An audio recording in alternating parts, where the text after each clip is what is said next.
All right, today we are diving into a book that basically turned the entire self-help world on its head.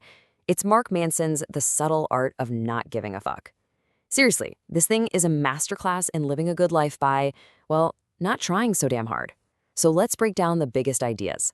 So Manson kicks things off with something he calls the feedback loop from hell. And oh my gosh, it is so relatable.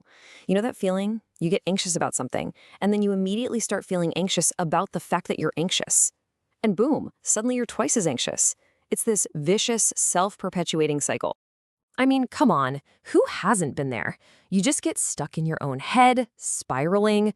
And Manson's big point is that this trap is actually fueled by our culture's constant obsession with being positive all the time. So how in the world do you break out of that loop? Well, the first step is to get your head around this really weird, counterintuitive idea that Manson calls the backwards law. Basically, it says that the more you try to be positive, the more miserable you actually become. Just think about it for a second. When you're standing in front of a mirror, forcing yourself to say, I am beautiful, what are you really doing? You're actually reinforcing that deep down feeling that you're not. When you're constantly chasing more money, you're just reminding yourself of all the money you don't have. It's a setup for failure. And here it is, the central paradox of the whole book. Chasing the positive is a negative experience, but accepting the negative, well, that, strangely enough, is a positive experience. The philosopher Alan Watts actually called this the backwards law a long time ago. So it all boils down to this. Going after something just hammers home the fact that you don't have it. But flip that around. The struggle you choose at the gym, that leads to good health and feeling great. Facing your biggest fears head on, that's what actually builds real confidence. So it's embracing the negative that generates the positive. Manson tells the story of the writer Charles Bukowski to really bring this point home. By pretty much every measure, Bukowski was kind of a loser. But he didn't find success by trying to be a winner.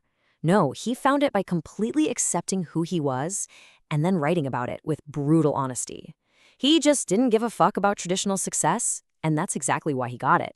His tombstone literally says, don't try. Okay, this all leads us to the next big idea. If chasing happiness is the real problem, then what's the solution? It's realizing that a happy life isn't a life without problems. A happy life is a life full of problems that you get to solve. To deliver this hard pill to swallow, Manson invents this hilarious character, Disappointment Panda. He's this superhero who goes around telling people all the harsh truths about life that they really need to hear but definitely don't want to. And Disappointment Panda's truths are simple, but man, are they profound. He says suffering isn't a bug in the system, it's a feature. That feeling of dissatisfaction is what drives us to create and innovate. Pain is what motivates us to change. So the goal can't be a life with no problems. That's impossible. The goal is to get better problems. And that's the real secret right there. Happiness isn't about dodging problems. It's about finding the problems you actually enjoy solving. It's an active thing, not a passive one. Okay, so this brings us to another huge lie of modern life we need to let go of. This idea that every single one of us is destined to be some kind of extraordinary, special genius. Think about it. Our social media feeds are just a constant fire hose of the absolute best of the best and the absolute worst of the worst. We only see the top 0.001% of everything, and it warps our perception. It makes us think that being exceptional is the new normal. Well, it's not. The vast majority of life is and always will be totally average. And because of that constant comparison, being average now feels like you're failing. But here's the really freeing part. Manson says that when you finally embrace your own, mundane existence, it lifts this crushing pressure to be amazing all the time. It actually lets you enjoy the simple things and get stuff done without these crazy high expectations. And here is the real kicker.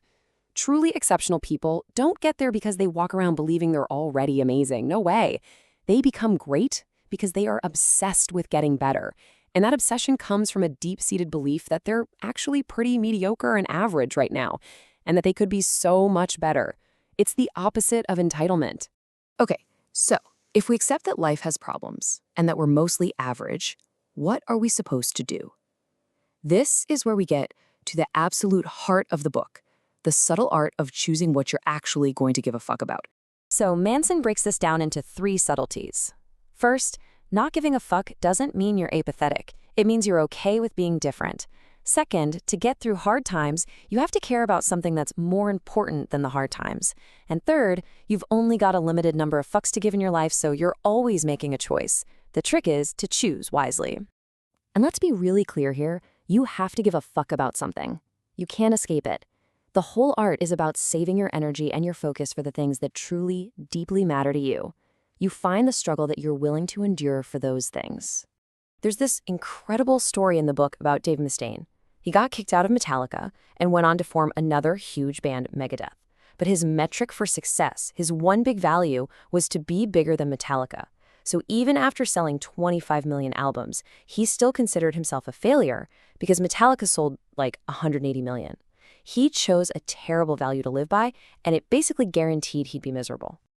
And all of this, everything we've talked about, it really just boils down to one final, incredibly important question you have to ask yourself. Look, everybody wants the glamorous outcome. Everybody wants to be a rock star on stage, but not many people want to haul 40 pounds of gear to a smelly rehearsal space at 2 in the morning. Everyone wants a six-pack, but not everyone is willing to embrace the burn at the gym and the boring meals. Ultimately, who you become in life is defined by the values you are willing to struggle for. The joy isn't just at the finish line, it's in the climb itself. Real fulfillment comes from choosing the struggles that mean something to you. And that leaves us with the single most important question in the entire book. It's not, what do you want out of life? It's not, what do you want to enjoy? The real question is this: what pain do you want to sustain? Because your answer to that, well, that's what's actually going to lead you to a good life.